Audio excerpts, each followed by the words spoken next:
It is now September 1st, and it is time to take a look back at everything I watched in the month of August in 2022. Welcome back to the channel, everybody. If you're new here, my name is Carter Scotland Allen. This is my film page where I discuss anything and everything film related, as well as sharing my professional filmmaking journey. This is the monthly series where we go through everything that I watched in that specific month. So obviously we have the month of August just ended. Here's everything that I watched throughout the month of August. Starting off this month, we watched a very, very awful film, or I guess we didn't watch it. This was just a film that I watched by myself, and I actually completely forgot that I had watched this film until going to make this video, and that is They/Them. I was honestly genuinely excited for this film, having Kevin Bacon back in the slasher franchise. Seeing him back at a camp counselor type of setting was just really cool to see. He played his part very well, but aside from that, this film was not interesting.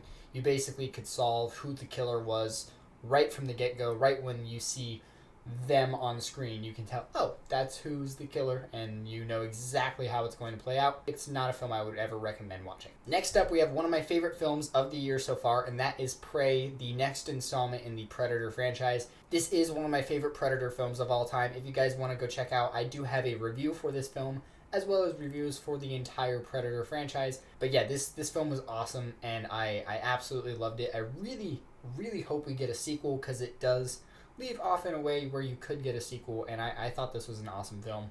Enough babbling on, moving along. Next up, I watched 2010's The Reef. I was very excited to watch this film, and I did have a very fun time. I had not seen this film, and I had heard very great things about it, and it did live up to the hype. I had heard that this was possibly one of the greatest shark films aside from Jaws, and it is. It is easily within the top 5 shark films ever made. Keeping with the shark theme, I did watch the sequel to that, which was The Reef Stalked, and I did not actually end up finishing this film, so maybe I will go back and finish it, but as of now, I just don't feel the need to. I got what I kind of wanted to from the film, and I just got tired. That's the reason why I shut it off, is just because I knew I was tired, and I was actually falling asleep. I was actually dozing off, so that's not necessarily a compliment towards the film, but it does have some tense moments as well. It really doesn't compare to the first film. I should have said that, just because the first film is based on a true story, whereas this is just a shark film, may just be a shark film, and it doesn't have the same film quality as the first film does, because the first film kind of feels like a documentary, and this tries to emulate that, but it doesn't succeed. And next up on this list, we watched Bodies, Bodies, Bodies. This was hilarious. One of my favorite theater experiences of the year, and I saw this in a theater with like 7 other people, so it wasn't very crowded. But all of their reactions made me enjoy the film even more than I did. I had a very fun time with this film, and I will be purchasing it. Go check out my review, which is also up now on my channel. And if you've been following along on my page, you know that I'm also reviewing all of the Halloween films leading up to Halloween Ends. And with that, I watched Halloween 4, The Return of Michael Myers, for the very first time. I won't be covering too much of these films because I do have reviews that are very current. I'm just posting them. So go check out my review of Halloween 4, The Return of Michael Myers if you want to see my full thoughts. Overall, it was a fun watch, and that's all I will care to say here. And to lighten the mood after Halloween 4, we watched Lightyear. I don't know why it took me so long to watch this film. I'm glad it's on Disney Plus now. Overall, I'm glad I didn't go to the theater to see this film, but it was a really fun watch. Chris Evans did an amazing job as Buzz Lightyear. I really wasn't sure how that whole thing was going to play out, and I will say, if I did have any complaints, it was the big reveal. If you've seen it, you know the big reveal, but I just don't feel like that was necessary. I felt like that character before the reveal was always just meant to be, oh hey, it's just who they were. Screw it, I'm just going to spoil it. Zurg is Zurg. Like, it doesn't need to be a secret identity behind who Zurg is. Zurg is just a robot. Zurg is Zurg. That's just the way that I like and think about the world of Toy Story and Buzz Lightyear and Zurg.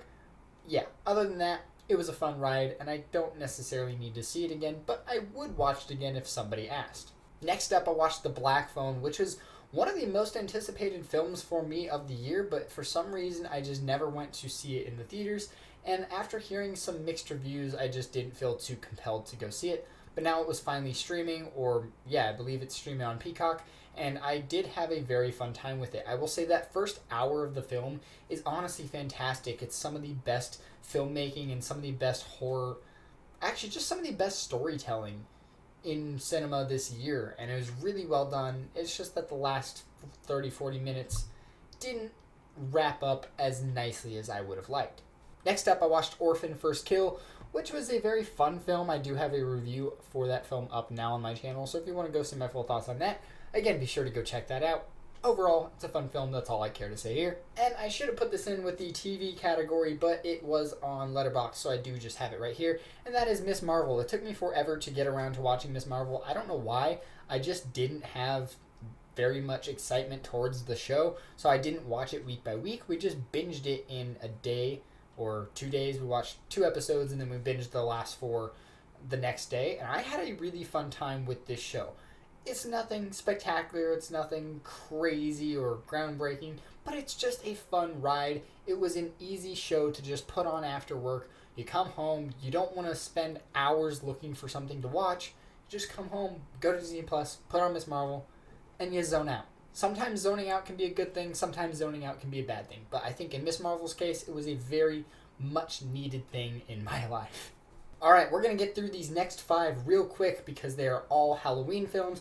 We have Halloween 5, The Revenge of Michael Myers, Halloween, The Curse of Michael Myers, Halloween H2O 20 years later, Halloween Resurrection, and then Rob Zombie's 2007 Halloween. Wow.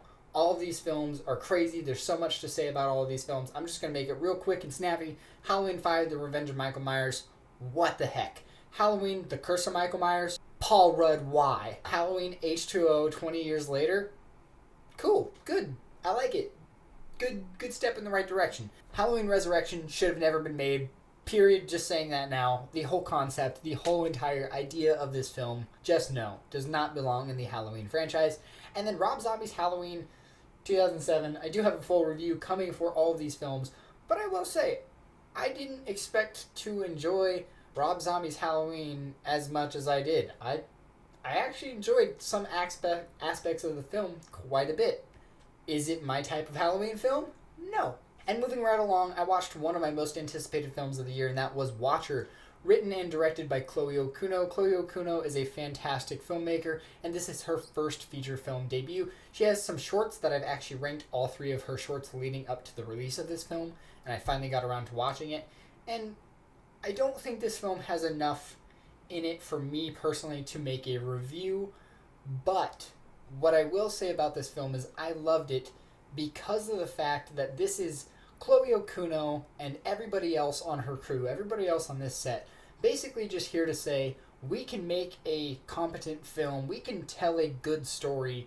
You might have seen it before, but we can tell a well-crafted story, build suspense, make it look pretty.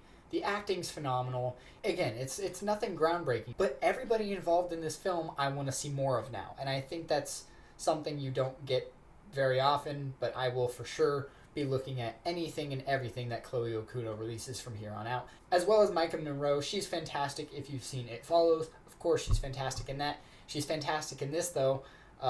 Yeah, she's a fantastic actress. Chloe Okuno, Micah Monroe. Can't wait for what they do next.